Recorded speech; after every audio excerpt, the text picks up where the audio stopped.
بسم الله الرحمن الرحيم والنازعات غرقا والناشطات نشطا والسابحات سبحا فالسابقات سبقا فالمدبرات أمرا يوم ترجف الراجفة تتبعها الرادفة قلوب يومئذ واجفة أبصارها خاشعة يقولون أئنا لمردودون في الحافرة أئذا كنا عظاما نخرة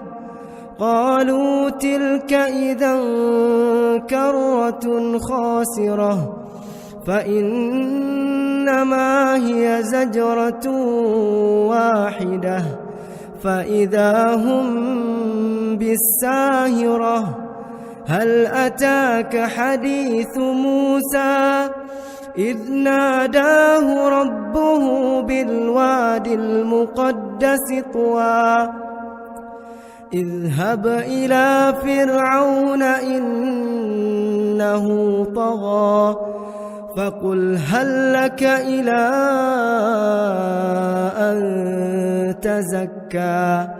وأهديك إلى ربك فتخشى فأراه الآية الكبرى فكذب وعصى ثم أدبر يسعى فحشر فنادى فقال أنا ربكم الأعلى فأخذه الله نكال الآخرة والأولى إن في ذلك لعبرة لمن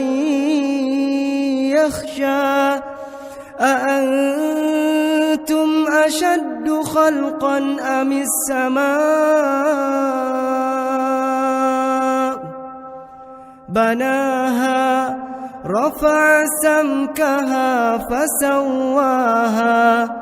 وأغطش ليلها وأخرج ضحاها والأرض بعد ذلك دحاها أخرج منها ماءها ومرعاها والجبال أرساها متاعا لكم ولأنعامكم فإذا جاءت الطامة الكبرى يوم يتذكر الإنسان ما سعى وبرزت الجحيم لمن يرى فأما من طغى وآثر الحياة الدنيا